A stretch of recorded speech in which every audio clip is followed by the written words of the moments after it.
the Globsec Bratislava Global Security Forum, and we start the second panel with economics. The title of the panel is European Economic Integration, Saving the Union from Itself. We have a little changes in the panel. We have a very experienced moderator, Peter Spiegel, from the Brussels chief of the Financial Times. We have Jean Pisani-Ferry, who is the president of the co-organizing think tank, the third most influential economic think tank in the world, Bruegel, and the most influential in Europe. We are proud to have this partnership with Bruegel on this panel. Mr. Peter Kažimír had to have a meeting with the Prime Minister Robert Fico, who was here in the morning. But we have another very influential person here, our ambassador to EU, Ivan Korčok, who has come from Brussels to talk about the newest development in the economic integration, and Mr. John Fitzgerald from the Trinity College in Dublin. So I just leave it on you. We have a little video at the beginning, so please, Peter. Okay, thank you very much. Thank you for joining us again. My name is Peter Spiegel. I am the Brussels Bureau Chief of the Financial Times. And I think when I was invited to come here and speak, I wondered a bit about why a forum on global security. On day one, we were going to talk about economics. Let me offer a couple of thoughts as to why that is. In my previous life, before I came to Brussels, I covered the Pentagon. And just before I left, Admiral Mike Mullen, who at the time was the chairman of the Joint Chiefs of Staff and just retired, said he believed the single most threatening national security issue the U.S. was facing was the debt and the deficit of the United States. He believed, and I think it's comparable to Europe, that without economic resources, you cannot invest in the kind of defense systems that are needed for national security. The nice Gripen we saw in the lobby down there, to be ecumenical to our sponsors, BAE Systems, Eurofighter Typhoon, can't invest in programs if you don't have the economic resources. But I think for this panel, and perhaps equally importantly, is the issue which the Prime Minister raised this morning. And again, going back to Admiral Mullen, his staff, I remember, looked very closely at this. The issue of social and political unrest in Europe. What does that mean for the ability of Europe to defend itself? Again, the Prime Minister pointed this out quite clearly this morning, that he felt that that was the single biggest foreign policy issue facing Europe today. Now, on issue number one, the issue of investment in resources. We'll leave that for tomorrow. Ambassador Vershbow, my fellow American, will be addressing that in a panel tomorrow. This panel will deal with number two, and again, the title is Saving the Union from Itself. And what do we mean by that? I actually think that's a very apt title. You know, there is a quote which I come back to time and again by the Prime Minister of Luxembourg, Jean-Claude Juncker, who says, in Europe, we know what we need to do to solve the Eurozone crisis. We don't know how to get reelected when we do it. And to me, that is this theme of saving Europe from itself. There is an elite political consensus that to accompany a monetary union, you need a fiscal and economic union. For lack of a better word, a European finance ministry like a national finance ministry. There is elite political consensus on this point. And yet, the voters of Europe have shown us they do not support this. How do those tensions play out over the course of this next 12 to 18 months? I think if we look at 2011, we saw, not only here in Slovakia, but in almost half of the Eurozone countries, governments either fell or were replaced or voted out of office based on European issues alone. And I think if you look, people who say the Eurozone crisis is over, let's just look at what can happen over the next 2 to 3 months. We have a Greek election, which we're likely to see the two mainstream parties, the two that backed the bailout, the second bailout, have a minority of the vote. Splinter parties from both sides who are anti-Europe, anti-bailout, are now surging in the polls. The elections are only weeks away. In the Netherlands, one of the founding members of NATO, EU, and the Eurozone, we have far-right and far-left anti-European parties who are now polling at 35 to 40%, and a government that may fall in a matter of weeks. In Finland, again, one of the founding members of the Euro, one of the most pro-European Nordic countries, a presidential candidate ran and almost made it to the second round from one of the traditional center parties on an avowedly anti-Europe platform. And let's not forget the one country which we thought would have nothing to do with Europe in terms of domestic politics, France. We have Nicolas Sarkozy running a campaign in which he says he wants to pull France out of Schengen, one of the cornerstones of European integration. Almost every political campaign that is now underway, including, perhaps most importantly, a referendum in Ireland in May, in which voters will get a direct say as to whether they support a treaty that is a fiscal union treaty, for lack of a better word. Voters throughout Europe are saying this elite political consensus we have towards fiscal and economic union, they don't support it. And to me, for the next 18 to 2 years, this is going to be, if last year was the fiscal crisis, I think the political crisis is just going to hit us. That's why I think this title of Saving the Union from Itself is very apropos. Now, before I turn to the panel here, I've been told we do have a video that will sort of help illustrate the topic, so why don't we, if we can, go to the video very quickly.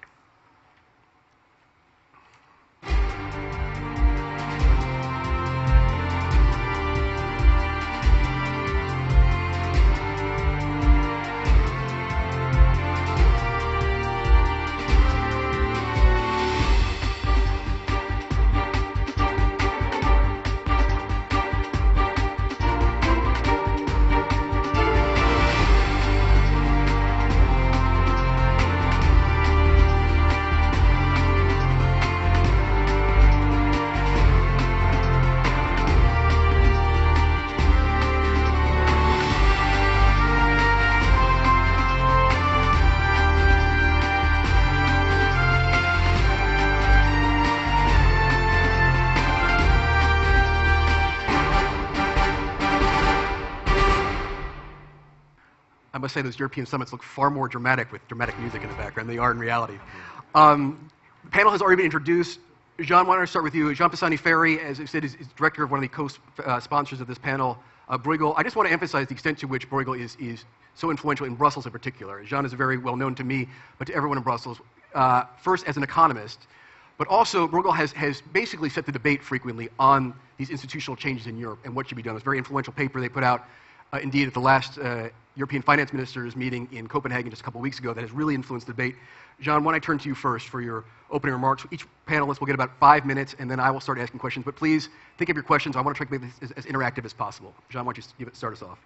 Let me first react to the fact that we're having this economic discussion in this context. And I think we need more of it. I mean, absolutely, we tend to work too much in silos. We economists tend to speak to economists.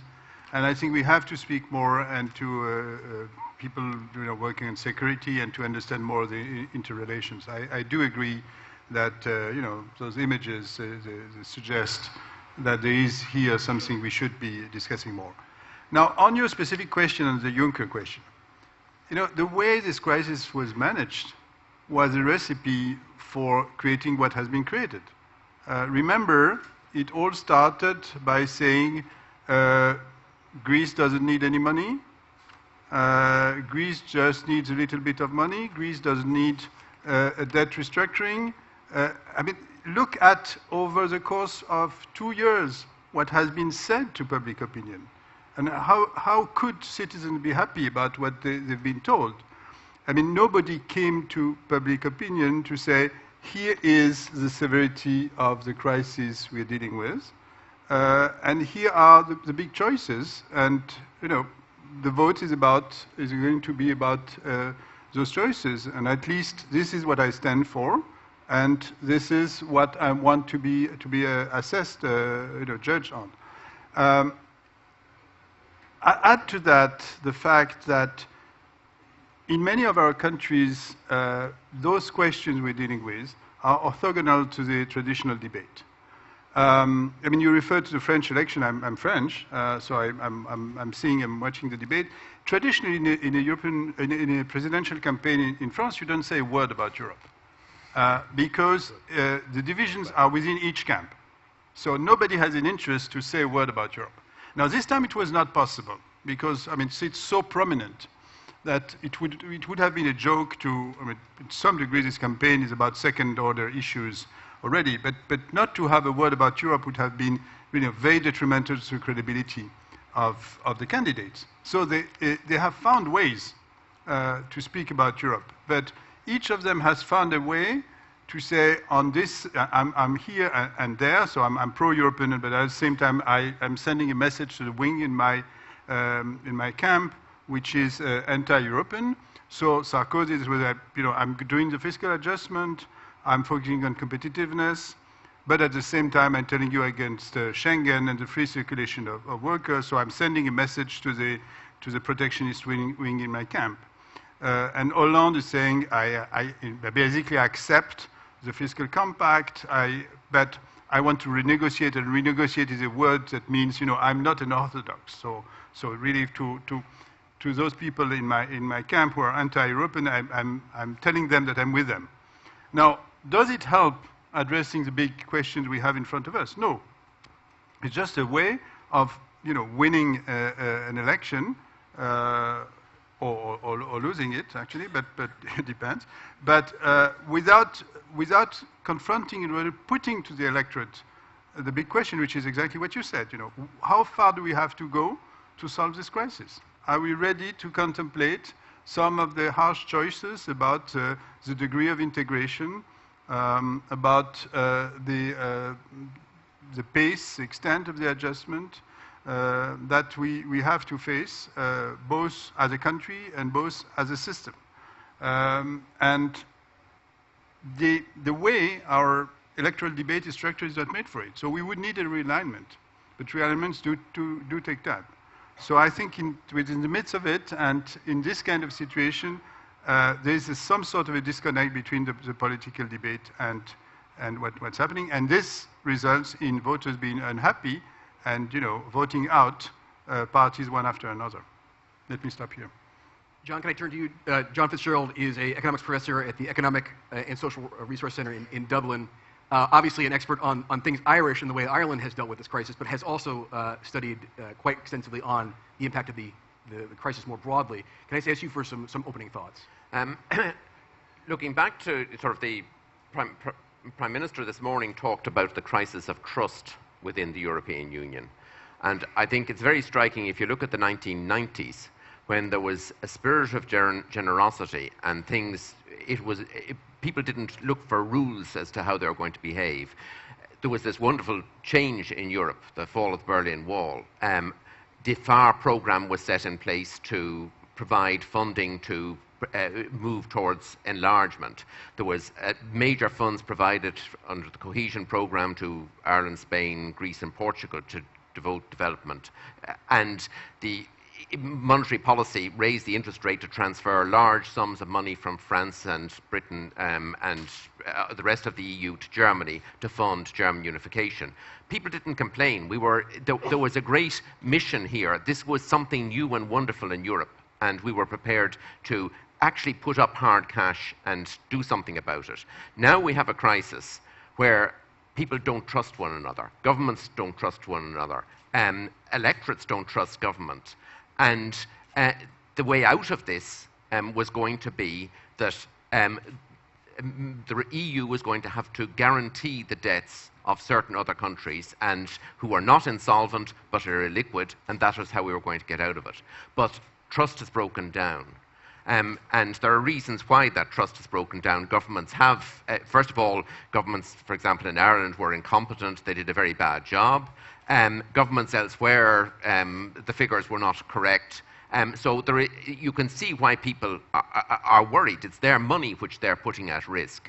So it's a Europe of rules, and it's really going back to Catholic theology, that you've got to go through purgatory, and a long period of purgatory before you get to heaven. And I'm not sure, that was not the case in the 1990s. It was a rather different philosophy. So we're trying to put in place rules to make sure that the system will work. And the rules, the fiscal compact, my reading of it is, it's a rule to ensure that people get their money back. But it is not a rule that is going to deliver you a better Europe. The rules which the EU Commission have put in place, I think that's referred to the EU six-pack, I think are better designed and would have prevented the crisis from happening. The problem with the fiscal compact is it wouldn't have prevented Ireland and Spain getting into the mess they were in because they're running government surpluses beforehand. It's tackling the wrong problem. So I think We are going to have to, in terms of producing a more integrated fiscal policy coming out of this crisis, we are going to need rules, but I think there's a long way to go on this. And unfortunately, we, the people of Ireland, are going to have to vote on what I think is a rather inadequate rule at the end of next month and put it into our constitution by that method. One aspect of the crisis, in what one of the causes of the crisis, was the failure of the banking system in a number of countries, Ireland, Spain, to a lesser extent in Germany, also Estonia and Latvia. It's not just a euro area problem. But nobody is coming up with a solution which will deal with that. And I think, Jean, your work in Bruegel has highlighted the need to have rules, European regulation of a European banking system for the future if we are going to fund a Europe of the future. So we're in a mess. We are muddling through, and I think that when we look back on this in 10 years' time, the European Union will have been stronger because we've got through this once in a 50-year crisis. We've muddled through. At the moment, there's still some lack of faith. Will we muddle through? Will Spain and Italy make it? In 2 years' time, my firm hope and expectation is that it will be clear that Spain and Italy did make it. What was the fuss about? And we will be in calmer waters. And I think it's in calmer waters one developed the rules for the future. So we may come out of this stronger. An awfully optimistic view. I'm not sure I'm one I share, but it is an optimistic view. I'm struck, though, about this issue of trust. You know, I hail from a country that is actually a currency union. We don't like to talk about it, but it is. Taxpayers, wealthy taxpayers from California, send their tax money to Washington, and it goes to poorer states like Mississippi and Alabama. The country where my newspaper is based is a currency union. Wealthy taxpayers in England send their money to Wales. Germany is a currency union. The difference, and what worries me about this breakdown in trust, is when a wealthy Bavarian sends his money to a less wealthy East German, it is for German brotherhood. When a wealthy European in the Netherlands sends his money to Greece, there is that breakdown in trust. They are not European. They are profligate, lazy Southerners.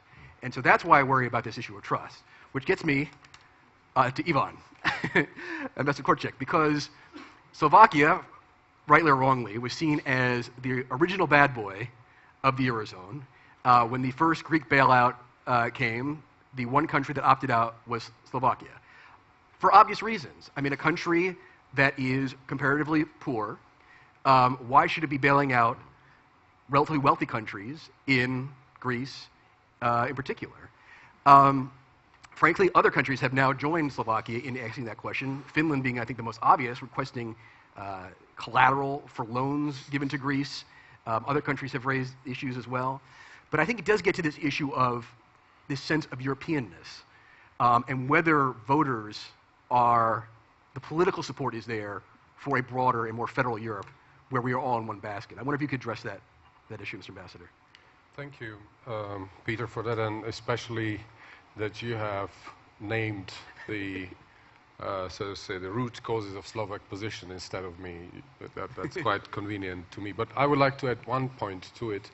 In that particular moment where the previous Slovak government has decided to withdraw from the Greek first assistance program, it was simply impossible, like you said, to explain to our own people who have remembered very well our own banking bailout, which we have been going through, and that was a very costly one. It was 10% of our GDP, which we had to spend for the restructuring of our banking system. And later on, when the government, just days after they took office, they were supposed to explain to their own people that while we're imposing austerity back home, we will be transferring money elsewhere. So it was very difficult by that time. But another point which I would like to add here, and I need to dance on a very tiny ice right now, as you understand. But I think it's correct to say that the arguments which Slovakia has used in order to justify its own position, but not supporting Greece, many of those arguments have over the time materialized. Because part of our argumentation is that we cannot imagine an assistance program, for example, without implementing private sector involvement. It was a taboo by that time when we started with Greece. Now look what happened just a year later. So many of our arguments simply have become real after that. But I'd like to, in my introduction, make another 1 or 2 points. First, it is today, almost today, exactly 2 years ago, when EU has been approaching the first peak of a crisis, escalating roughly in May 2 years ago. And I remember those times because we knew that this crisis has no precedent.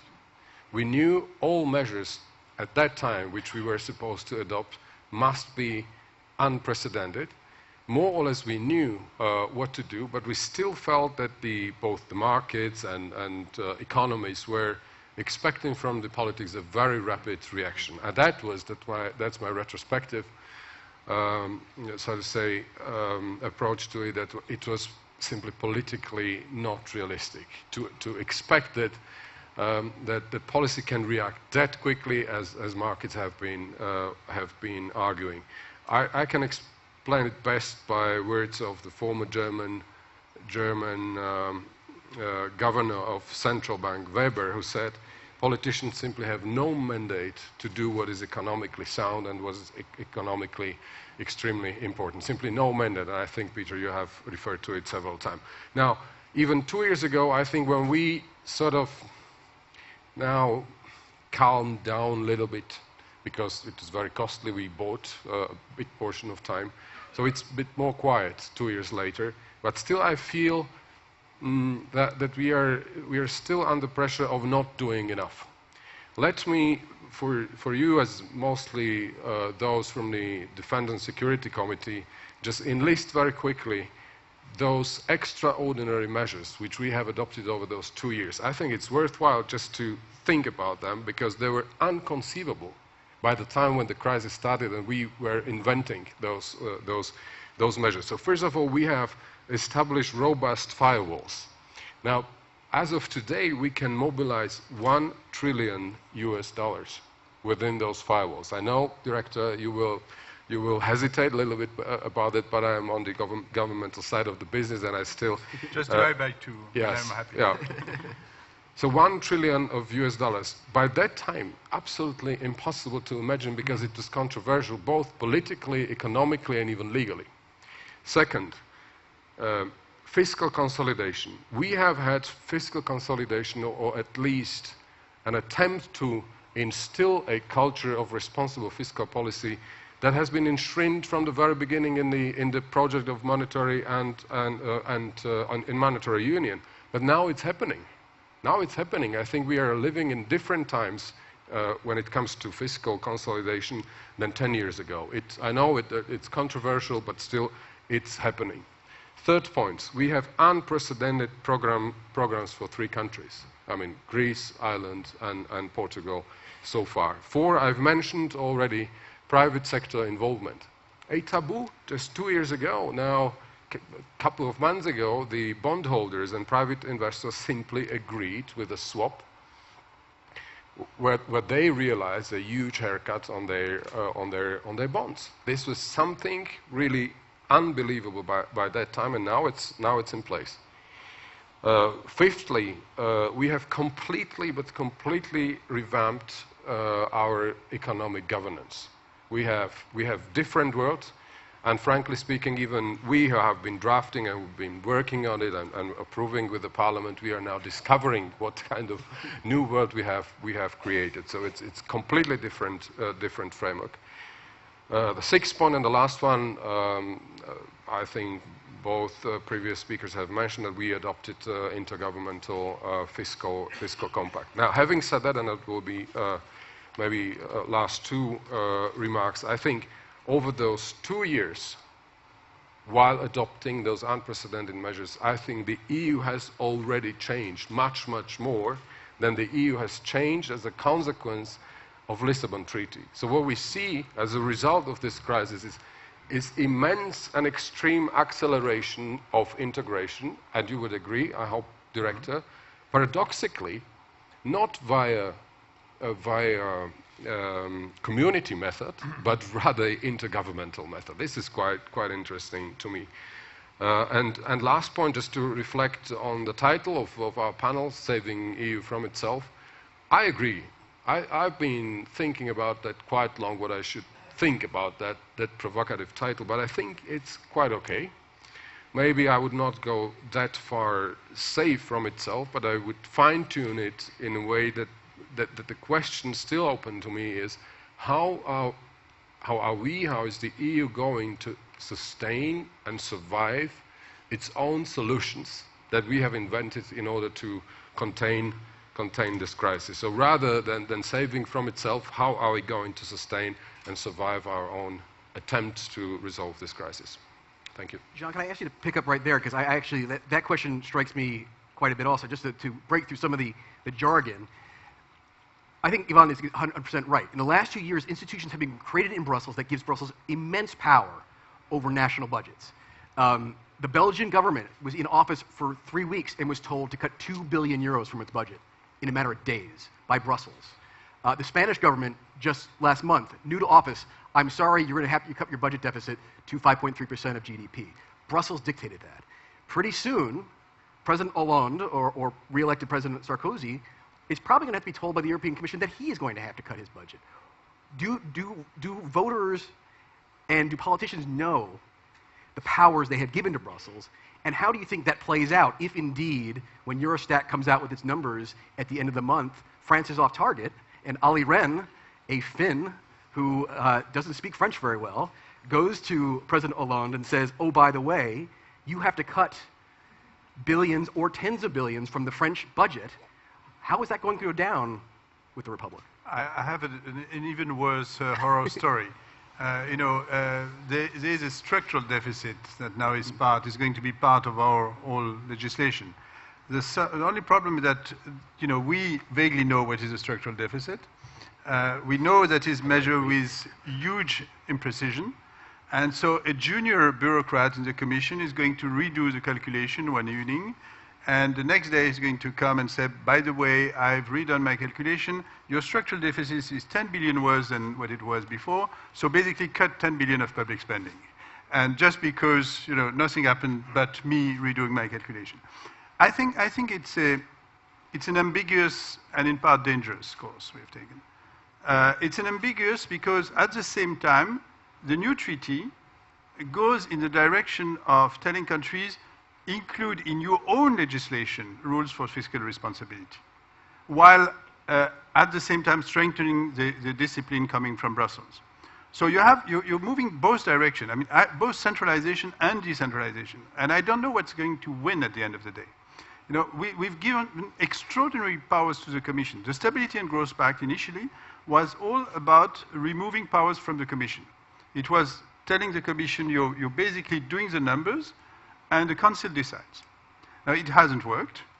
Now, the treaty says exactly the opposite. It says the Commission makes a proposal, and you need a majority to oppose the proposal from the Commission, which means basically the Commission rules. The Commission goes straight to, with rare exceptions, the Commission goes straight to the member state and says, this is what you have to do, and the Council has no say. So extreme degree of centralization with all the questions in terms of political legitimacy for it that you can raise. But at the same time, the same treaty says countries will have to introduce in their own legislation the fiscal rule. If it takes place, and if it becomes really part of the national discussion, at some point, fiscal discipline is going to be rooted in the domestic institutions. And in which case, the need for centralization would be much less. And in fact, it will move in the opposite direction. So it's totally ambiguous. And I would, probably bet that in the end, it's going to move in the direction of decentralization, but there's huge uncertainty there. John, can I ask you to address and after this, I'm going to turn to the audience. Everyone, please get ready. The specific Irish example, because, again, this fiscal treaty, which does force Eurozone countries basically to put in their national legislation or their constitutions, basically a balanced budget requirement, is going to get its only pure vote, pure referendum, up or down from the Irish voters in May, I believe.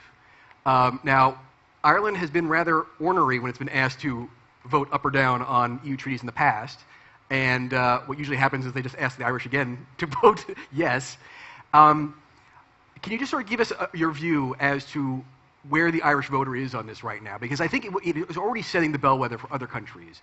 You've seen other countries saying, well, hey, if the Irish voter gets to say, why didn't I, as a national parliamentarian, get to have a say?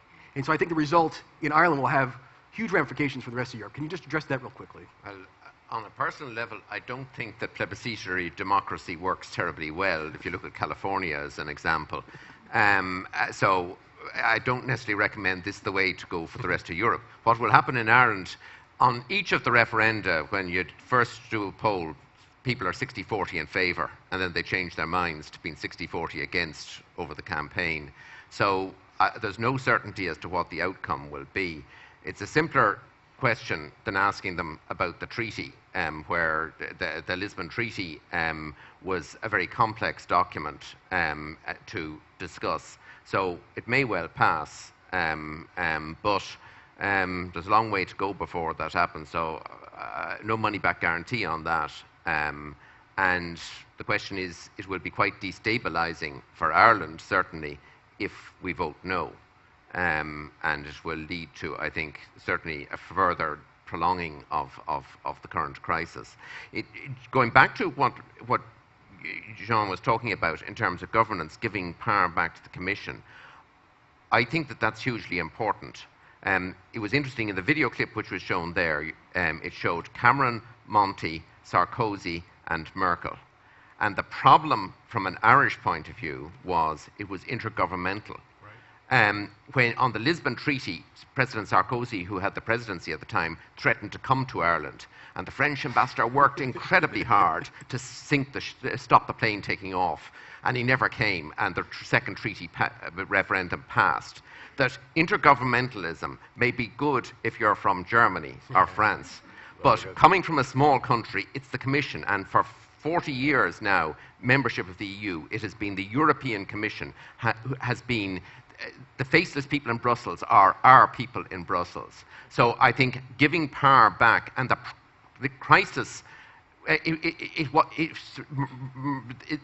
had to be intergovernmental because there was nothing in the treaty to deal with this. We had no alternative. But we need to get back to the community method with the Commission playing a central role. So I think that that's going to be important for the future. And yes, the Commission may offer advice on or direction on fiscal policy, but what John was talking about, if they suddenly say, oh, the methodology has changed or overnight, the political process is going to have a lot of difficulty with that. And it's just happened in the Netherlands. The Central Planning Bureau has come out and said, we've redone our numbers and you're going to have to cut, and the government may fall as a result. Actually, Netherlands is running a huge balance payment surplus. They will actually be in breach of the EU Commission guidelines on excessive surpluses if they do if they make further cuts. So I think there are problems ahead, but I prefer the EU Commission rather than the intergovernmental method. All right, let's turn to the floor so I can sit down. I'm also having problems seeing. Can I just see some hands? Do we have microphones that? Let's start right back here. The gentleman with the pen in the air. Do we have microphones? Yeah, okay. Wait for the microphone here. And please introduce yourself and where you're from. Yes, thank you. Jean-Thierry Gibault, Foreign Ministry from Belgium. First, two remarks. First, because my country was named as a good example of remarks by the Commission barely a few weeks after the government came into existence. Two remarks on this respect. First, in Belgium, it is generally believed that if we were the first target of the Commission, it's because the Commission knew it would not be rejected, because the EU is quite popular in Belgium, and when we are told, just like our Irish friend said, by the Commission that we should do something, well, we don't tend to argue, but to do it. What was remarkable is that this remark came after a decision by the new government to reduce the deficit by 3% of GDP over a single year. And so we were asked to add 0.6 to that. That was the surprising element.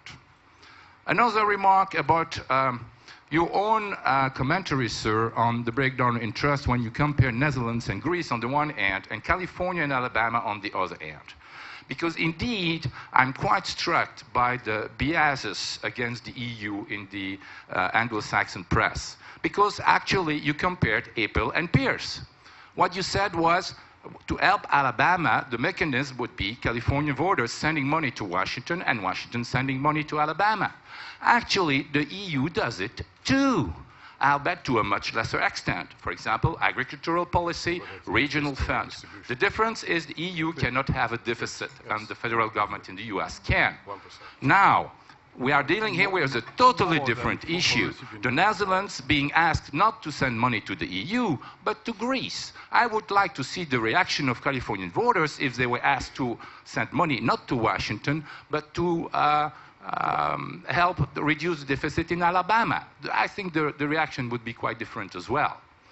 So let me now come to an institutional element that has not been raised so far, except by our Irish friend.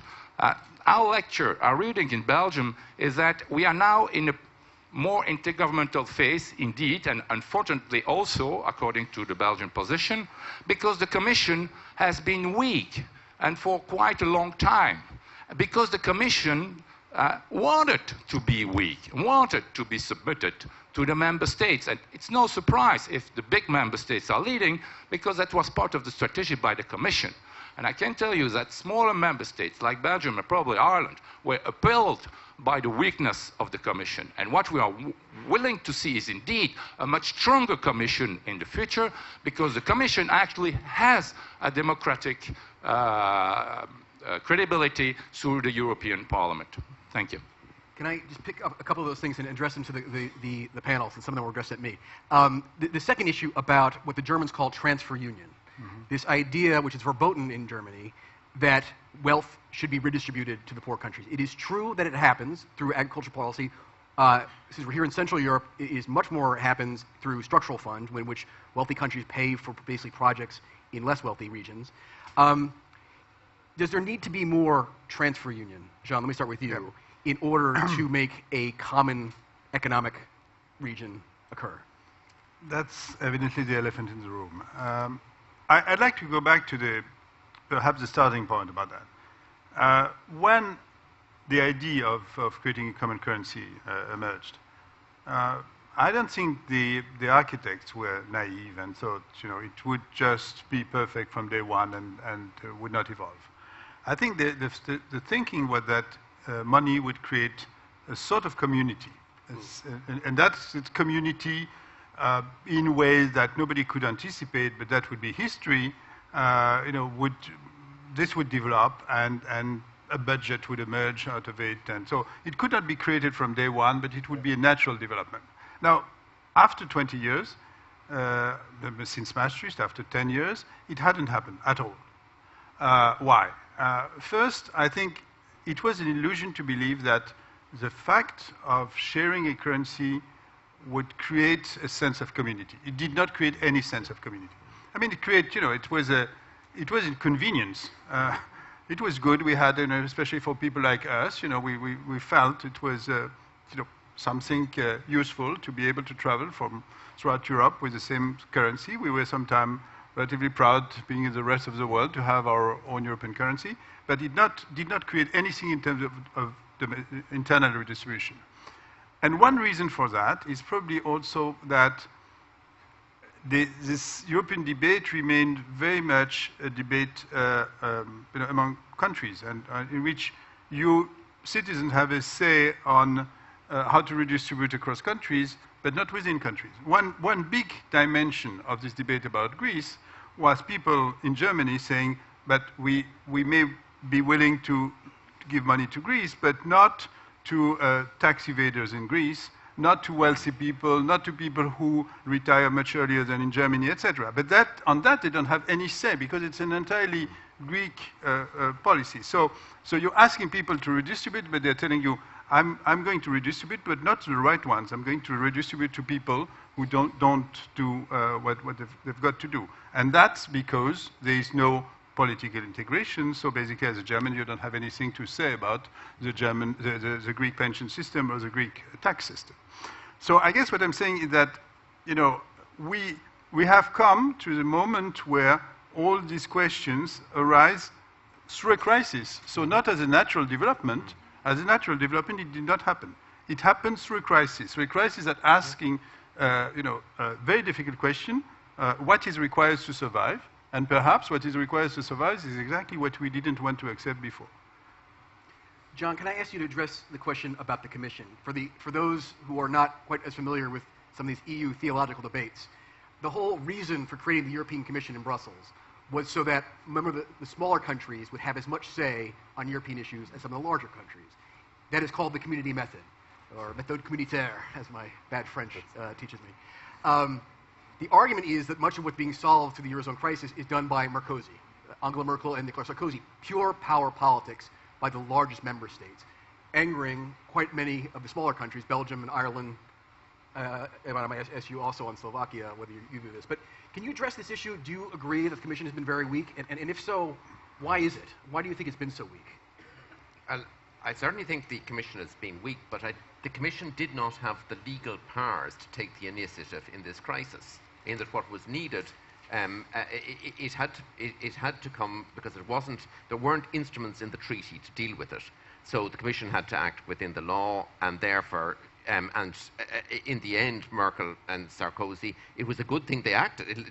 Action was needed, but it would have been preferable, certainly from an Irish point of view, if the Commission had been able to act first and had been able to take the initiative. From our point of view, the December summit, where the UK vetoed it and prevented it becoming a community instrument, was very serious from our point of view. Now, providing the Commission still are the powers that implement the treaty, that's okay, but the Commission in the past have acted with a degree of impartiality and the interests of the community as a whole, and that would be our perception, and we would like to get back to that. Obviously, long-term, France has preferred the intergovernmental method in the past, but the community worked in the past, so I'd like to get back to... Ambassador, can I ask you to address that same question? I mean, is there a view here in Slovakia that as a smaller country, and particularly a new member state, that the Commission has been absent in this and should be more aggressive? I'm indicating yes, but that's my very personal view and conviction, because I'm experiencing that in Brussels, and of course we have, I think, by completely refurbishing our economic governance, we have to realize that we are also establishing a very intrusive system into our sovereign rights as we have known them so far. And that will be completely new situation where the fundamental problem of political legitimacy is put on the table. I mean, our parliamentarians, it still will be them who are going at the end of each year to adopt our national budgets. But they, not anymore, they will be solely responsible to their own electorate, because they will also will have to be responsible to their European legal commitments. And here I would slightly also disagree and contradict to what Director Pisani-Ferry has said when you said that or you asked the question that Olli Rehn comes to Paris and he is going to ask the new French president that he should cut another 10 billions. You know, we know the result, how that would be. And therefore we prefer a system where there is absolutely impossible for Olli Rehn, or he is not forced to explain it to the future France president, because we want to have a clear community method driven system where we have eliminated what has been part of the problem, namely that the system which has had so far so many escape clauses from our governance. I mean, we have eliminated that, and John is absolutely right, but now, unlike in previous times, the European Commission is legally bound to act. Simply, it's not whether they want one day or not, they have to act if one country slips from the consolidation path, and that, I think, is good. It will be very, very difficult. It will be very bloody. I think, once again, our parliamentarians, our governments, they will, I think, already at the end of this year, when we will be exposed to scrutiny of our budgets in Brussels, discover that this is completely different world. And therefore, I'm coming back to my last remark. How are we going to politically sustain the system which we have created, as Director Pisani-Ferry has rightly said, out of the crisis? But we have no other, I think, currently better solution than to eliminate those obvious weak points that have been, so to say, part of the system, which has created the problems we have been facing in the crisis. But I would say for Slovakia, for Ireland, I would 100% subscribe to what John has said. We feel better. We feel more comfortably in a community system. I dare say that we would be ready to give up more powers to Commission and to give up more powers, if I may say so, although it's not accurate, to the European Council. And we know how the entire European governance was now reformed. It was driven by the European Council. More or less, the Commission has almost zero maneuvering space after proposals have been put on the table by the task force. That was not community method. And we didn't feel very comfortably. So I would say we have seen how it works in terms of power politics. We saw it in Deauville. I mean, not everybody in the community knows, but we know, and we do not want to see a system where two major powers meet somewhere, in this case in Deauville, and the rest of the European Union is told what should be done. We are not feeling comfortably in that, and I went too far. I know, but no, that's good. That's good. Back out to the audience, please. I would just one last comment on Belgium. I think this tension was almost best exemplified by the reaction by a minister in the new Belgian government of Parti Socialiste, the Prime Minister's party, who, when Olli Rehn wrote the letter and said we need €2 billion to be cut, said, who is Olli Rehn? Who is this man to tell us to be doing this? And you're right, Mr. Ambassador, there is requirement of Olli Rehn to do this, but I wonder how much government ministers are prepared. I see one here in the corner. Go ahead. Arthur Robert, because I'm from Estonia. I wonder if this works. Yes. There you go. I have a question, I suppose, that I'd like to put to Mr. Pisani-Ferry. A lot of this debate has been Could you speak up a bit? Yeah, or turn up the microphone, please. A lot of this debate has been very abstract so far. To use a Marxist turn of phrase, you've been discussing the superstructure, whereas it's the substructure that will eventually decide what will remain standing and what won't. I'm just wondering if within that system there are certain tolerances that are about to be breached.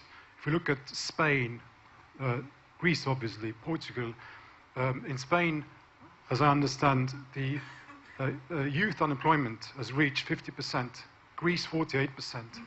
These societies, even I think on the German view, will have to bite the bullet for at least a decade. Is this sustainable, and what could be done, what should be done to make sure that the substructure is there for the superstructure? John, you want to address it? I fully agree, in fact. I think,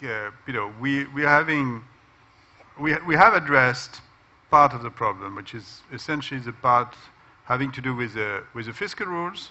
And as John said very rightly, the fiscal rules, the breach of the fiscal rule was not at the origin of the Irish crisis and the Spanish crisis. And the crisis management and resolution part, so the firewall, the system for debt restructuring, although it is said that it's not going to happen again, but we know how to do it in case... That way. It's not going to happen that way. No, it said it's not going to happen. Well, yeah, okay. Okay. Depends on who speaks. Yes. But that's one part. Another part you alluded to is, how far we have to go. The system, how far the system has to evolve. The banking union, the fiscal union, beyond what has been done, what are the fields of integration that would make monetary union, resilient. But in between, there is exactly what you're referring to. We are in a situation where Southern Europe is uncompetitive. Southern Europe is facing high unemployment. Southern Europe does not receive capital flows anymore. And this, you have the mirror image in Northern Europe. And this adjustment has to take place. Because if the adjustment does not take place, it's permanent unemployment. And the solution to permanent unemployment is obviously social and political consequences or permanent transfers. So the big question is whether this adjustment takes place and how. Now, it hasn't. The bad news is that, with the exception of Ireland, and even in Ireland, some people dispute what accounts for it, it hasn't started. If you look at the competitive position of Spain vis-à-vis Germany or Portugal, it hasn't, or Italy or France, it hasn't started. It's exactly where it were 2 years ago. And so it's a long process. It's an extremely difficult process in monetary union, and it has not started. So I think that the discussion that needs to take place now is what can facilitate this process. And I can think of the framework created by monetary policy, the acceptance of higher inflation in the north as a counterpart of lower inflation in the south, with price stability for the euro area as a whole, but it has to be told to public opinion in the north that the rule of the game imply that 2% inflation on average means more for them. I can think of using the EU instruments to foster adjustment. In some countries there is money earmarked for Portugal, for Greece. We can use it. I can think of more generally creating a framework that is more conducive to growth, so that reforms pay off and reforms deliver something. So the adjustment is painful, but it delivers something in terms of output. And I think it's absolutely crucial, and it's with us for several years, because we know that the extent of the gap, the large character of the gap that has been built over many years between North and Southern Europe is not going to be reversed in a few years. The worst case is a case where something irreversible has happened, where concentration of industry is in fact has created so many synergy effect in Northern Europe that it's not going to go back to Southern Europe. And that's a nightmare scenario.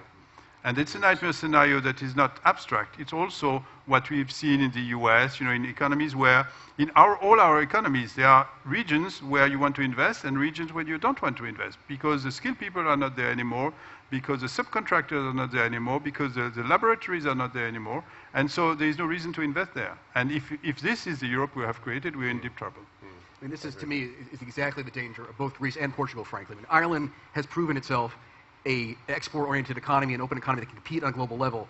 But, the whole point about internal devaluations in Portugal and Greece is to lower their costs so they become more competitive, so they can export what? And to me, that's the question. These are countries that actually don't have exports. Can't export sun, unfortunately. Can we go back to the audience, please? Yes, right here in the center. Do we have a microphone coming up from the side here?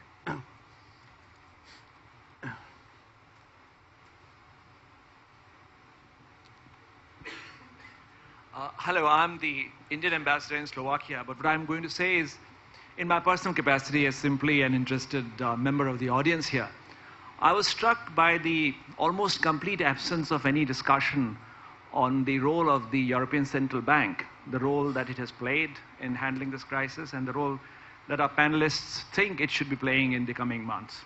So if you would care to comment on this. Thank you. Unfortunately, we have no Germans on the panel, because it's always the most interesting viewpoint. Let's start with you, John, if you could, because obviously Ireland has had its tussles with the ECB on a number of issues. But if you talk first on a more European-wide issue about the debate, over the role of the ECB? Because it has been one of the most contentious debates within Europe about whether the ECB should behave like the Bank of England and the Fed as a lender of last resort or not.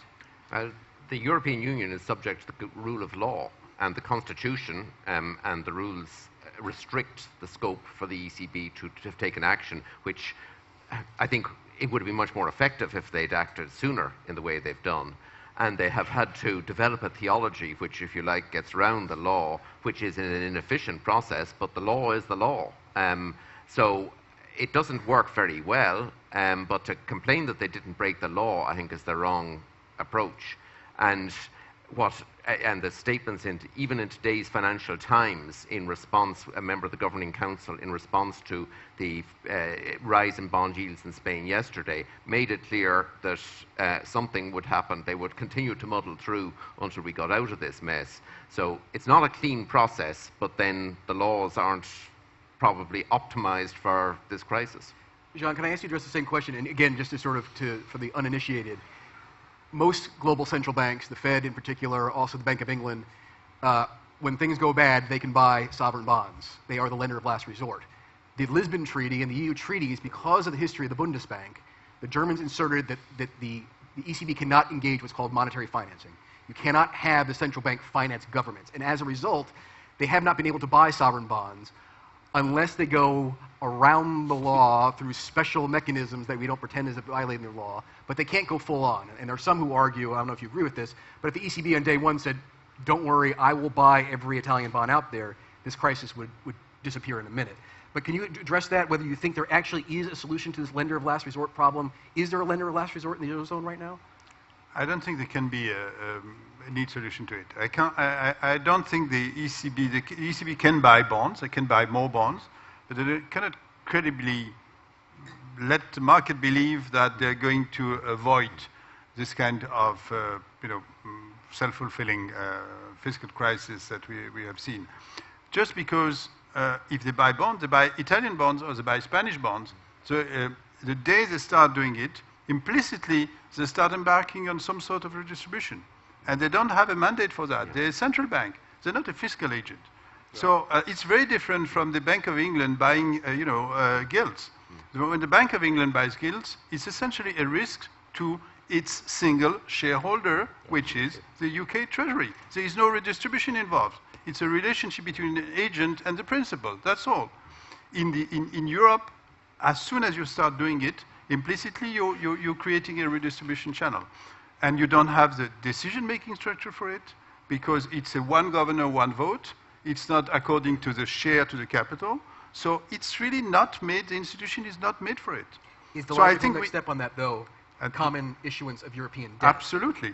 Absolutely. The logical next step is that if you want to have, to create an instrument that mutualizes, then you have to go for common issuance of debt. But the German government won't allow it right now. Back to the audience. In the back here. Charles Tannock, member of the European Parliament. I have to say, I suspect that at some point monetizing the debt will have to come into play in one capacity or another. They will find ways creatively of buying bonds. They're already doing so, as you know, in a more sort of subtle and disguised way. But the thing that struck me in the debate, and the Indian ambassador mentioned the fact you didn't mention the ECB very much. You also didn't mention growth. I heard growth mentioned once by the panel, and one of the great events in the last few months has been the Monti letter signed by Prime Minister Cameron and a whole lot of others, but not by Merkozy, of course.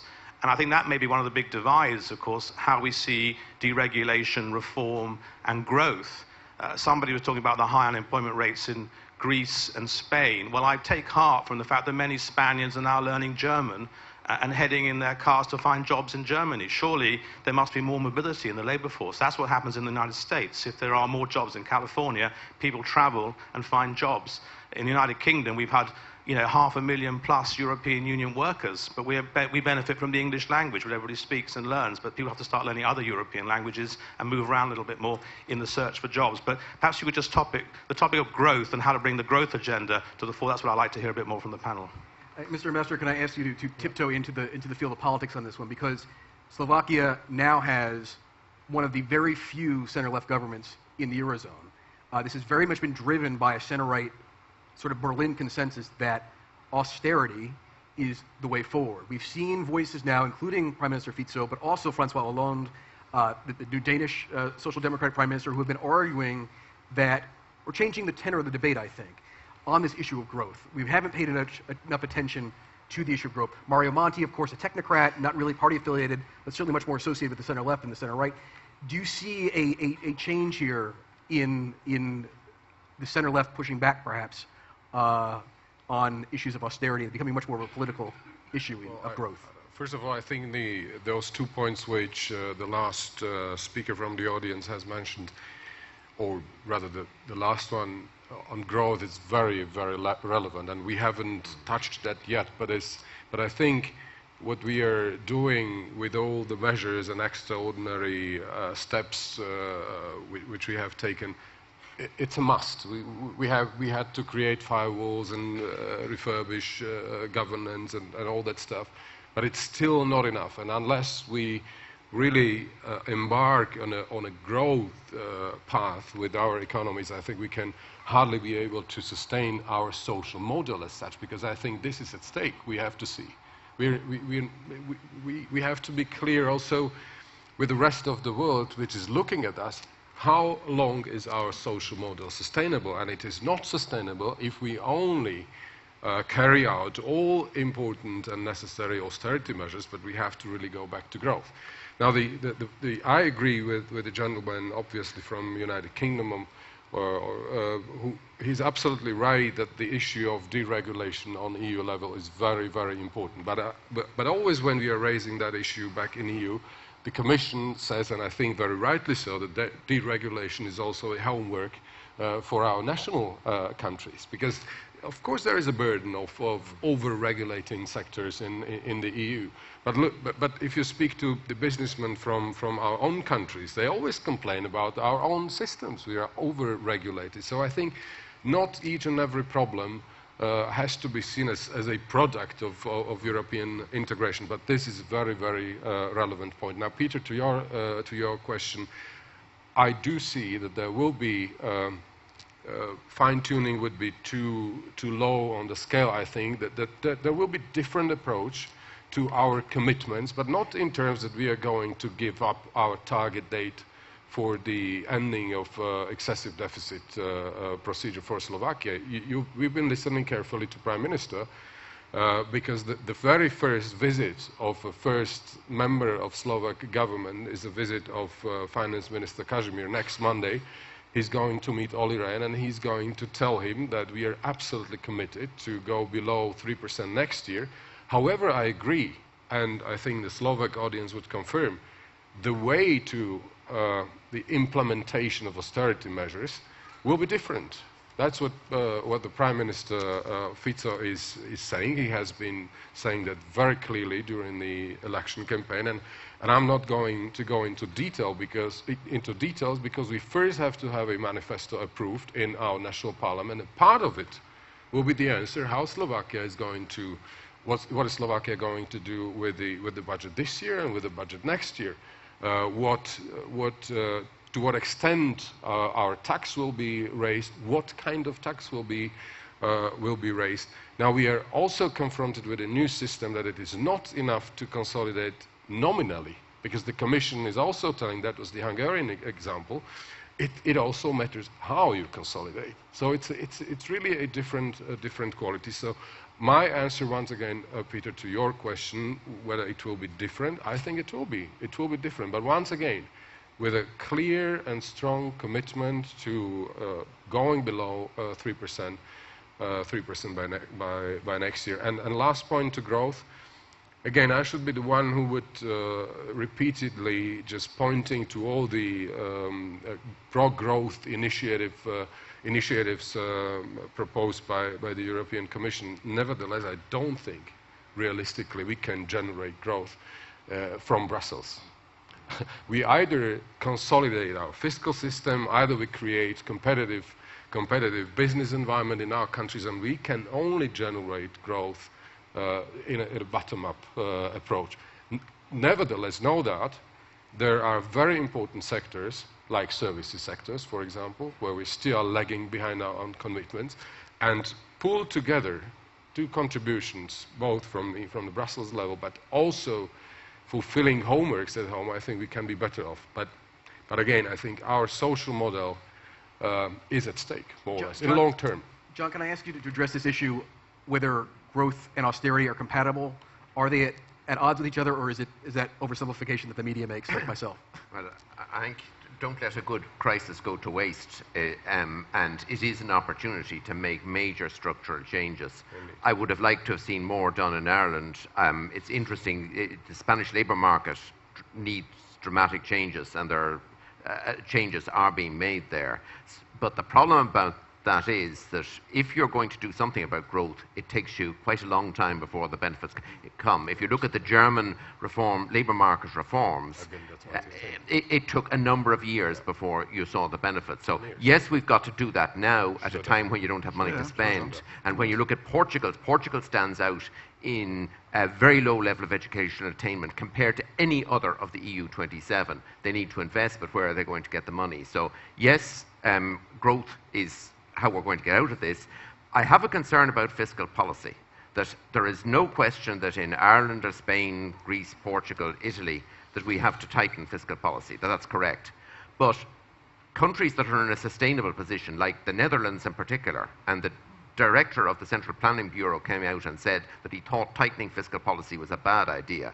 I think that fiscal policy, the configuration in fiscal policy should be different across the European Union instead of tightening everywhere. I think that's aggravating the situation.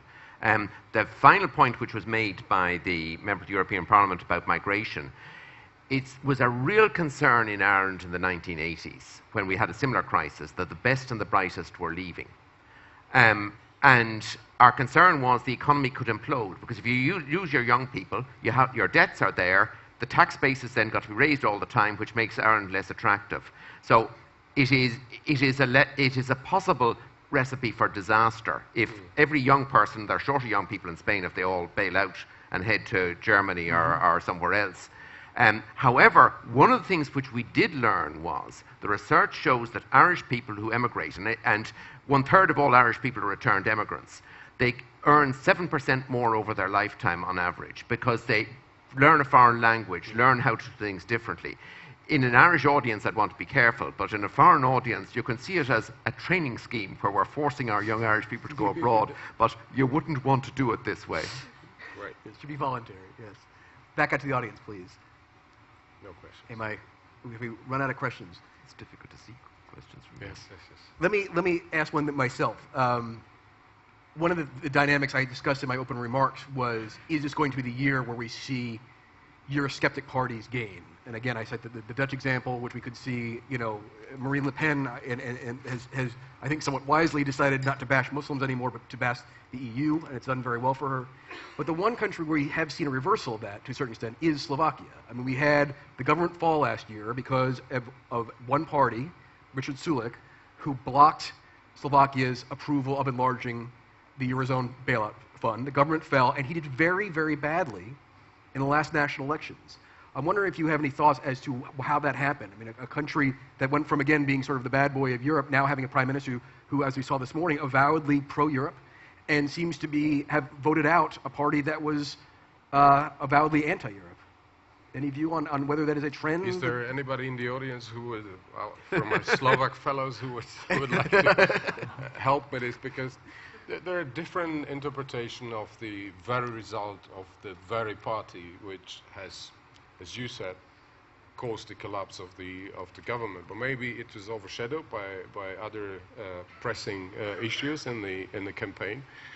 It was maybe the so to say European agenda as we expected right after the government collapsed was not that mobilizing. It turned out that way. But I think we need more distance maybe to it, and also look at what this party, or the Slovak, not Slovak, but the Solidarity and Sloboda and Solidarity Party of Mr. Sulik, how they will further perform in their, let's say, not opposition, but in how they're going to address their own audience with their European slogans and European agenda. Then I think we will have much credible picture of how Slovaks are perceiving this overlap of European crisis into our domestic affairs. John, So- can you address that on a more European-wide level? Because again, Well, it's not just Slovakia, you have the Finns. I'm surprised. I'm actually surprised by your comment because I would be emphasizing that so far it has not happened. I mean, we've had a number of elections and or changes in government in the case of Italy, and you don't see a trend towards being more anti-European. You haven't seen any populists coming to power on an anti-European platform. I mean, after 2 years of deep crisis. Finns got very close. It got very close, but in the end, I mean, in the presidential election, it didn't result in it. So I think it may be the expression of the fact that the electorate in many countries consider that, resents the fact that the crisis was mismanaged, resents the politicians, but in the end consider that the option of leaving is not a serious option. I was struck, I saw in my country, but I think I saw also for another country, polls asking people, do you think the euro was a good idea? Answer no. Do you want to leave? Answer no overwhelmingly. So 2/3 of people saying we're in it, and we have to find solutions within this framework. And so people campaigning, and Marine Le Pen actually is going back to the Muslim issue because it hasn't paid off. And the far left, is making success without asking for an exit from the euro. So it's interesting, in fact, that it's not happening. I agree. We have, question here on the far side. Microphone down from over here.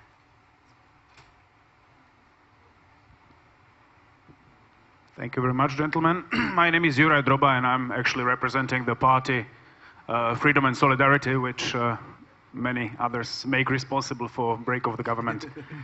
First of all, I have to say that we didn't run on an anti-European platform. The message was that we are Europeans, we support Europe, but we have to behave responsibly. And after the fall of the government, we actually noticed our polls shot up to between 15 and 20%.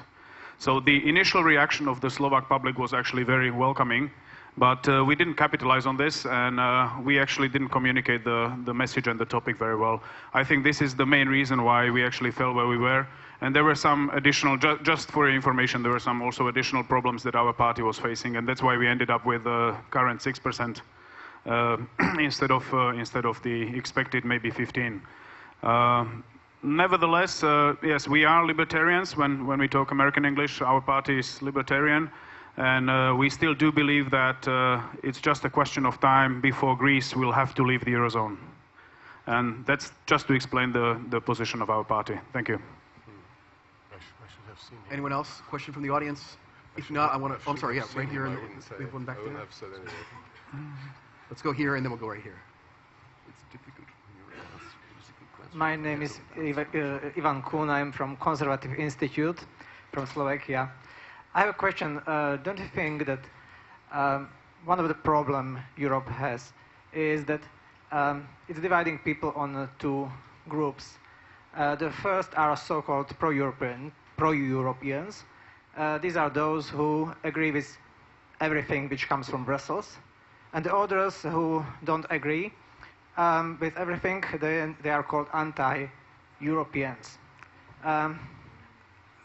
Isn't it perhaps time to accept that somebody can be pro-European, but to have a very different view how the Europe should look like, how it should work, and to be still pro-European? So if somebody thinks that something which was invented in Brussels is not a wonderful European idea, but it's simply a stupid thing, it doesn't mean that he's anti-European. Thank you.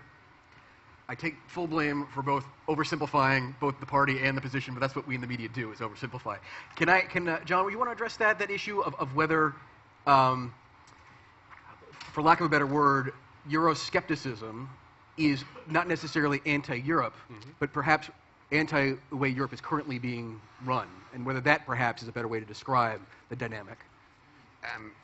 I think Euroscepticism is against the way Europe is currently being run, but and of course is hugely different across different countries, but what it is what concept of Europe they have, I'm not quite sure. You'd want to ask a Eurosceptic.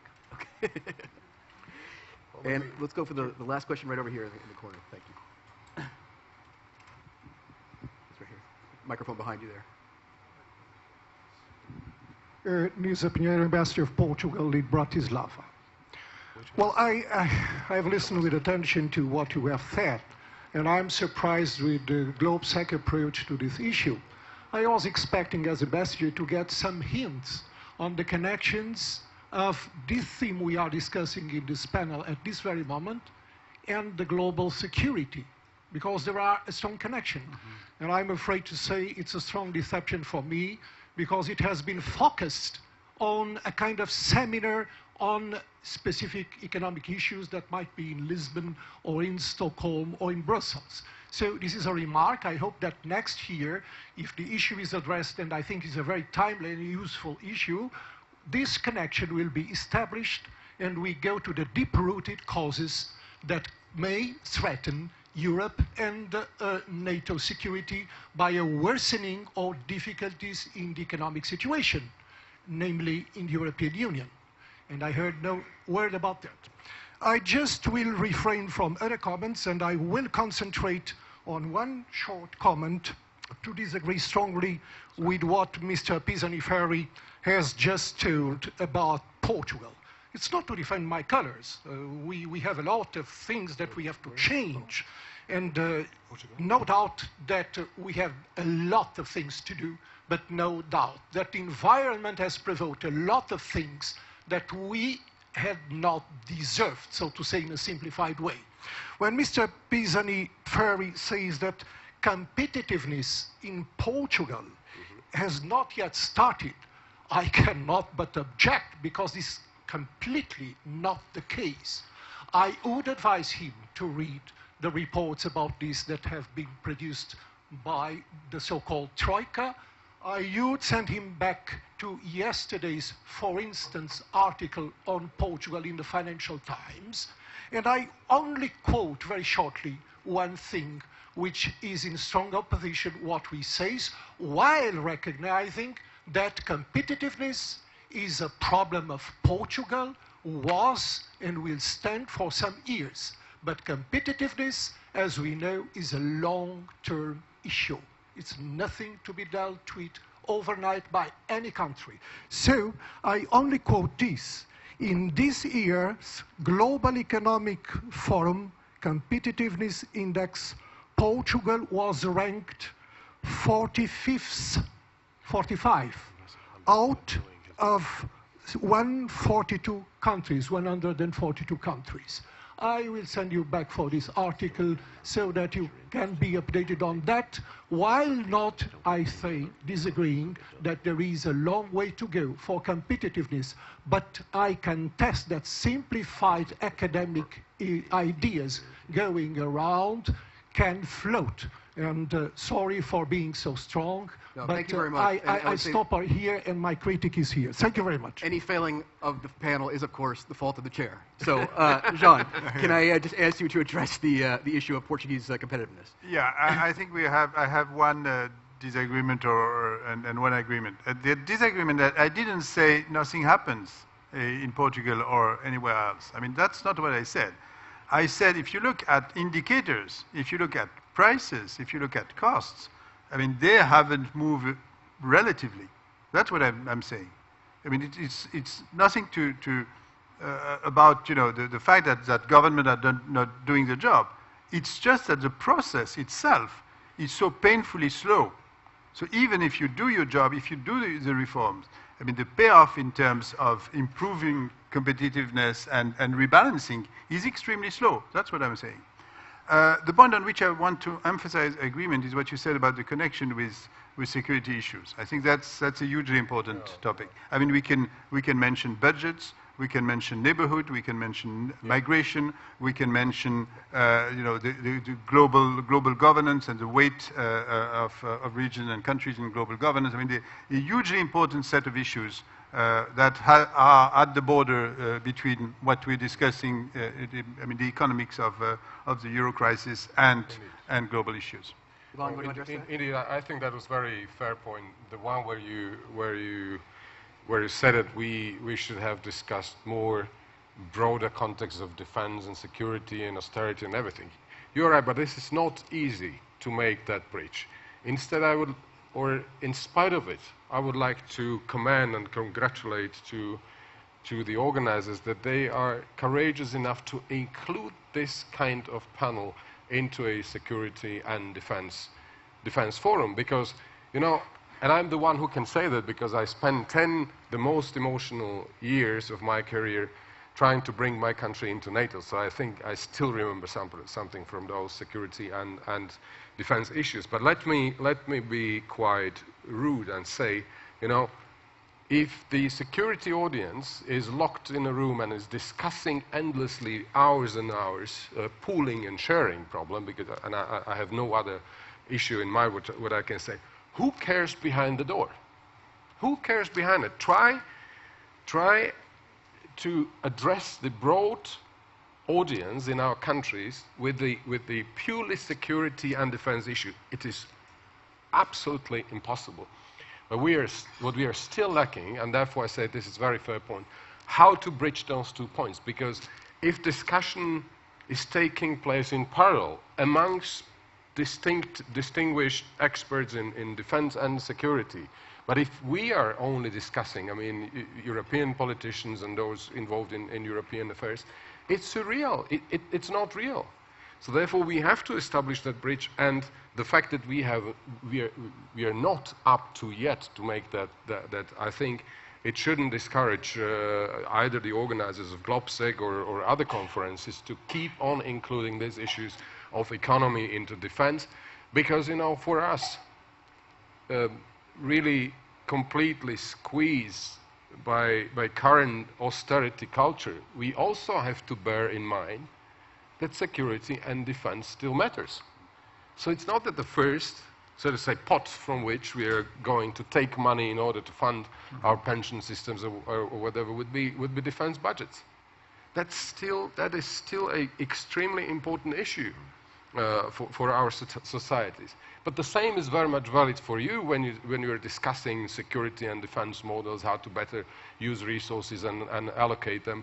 I think you have to, and we have to, know more about the root causes of a problem which has huge impact on our ability of European Union to project our power globally, because that's the ambition. And unless, once again, we create this bridge, I think we are lost in a very, very intellectual debate. But I agree this is very, very difficult. On that point, I think it's quite a good point to wrap on. I'm reminded of a comment recently made by Robert Hunter, the former U.S. ambassador to NATO, who said the EU and NATO are two institutions that live in the same city but are in completely different universes. And I'm struck to the extent to which one institution out by the airport and one institution by downtown actually do not talk to each other. And perhaps that is something that we should improve, not only here at this forum, but in Brussels more generally. So thank you very much for your participation. And I think that wraps up our events for the day. I'll turn it back over to you. Thank you very much. If the microphone, yeah. Thank you very much for the panelists. Thank you, Peter, and for all the panelists for a wonderful panel. I have just a few housekeeping remarks.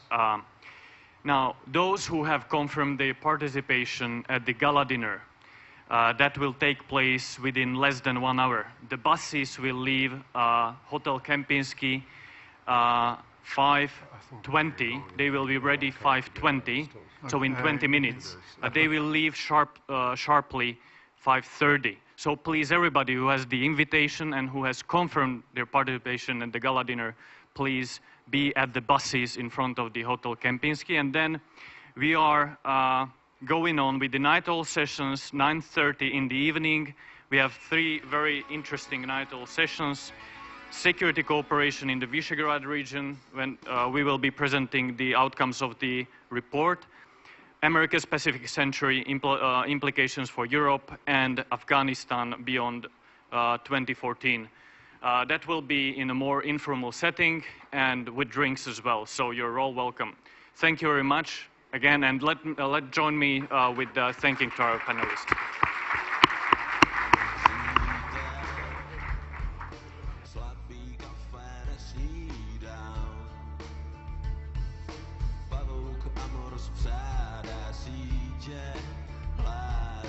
Překvapena.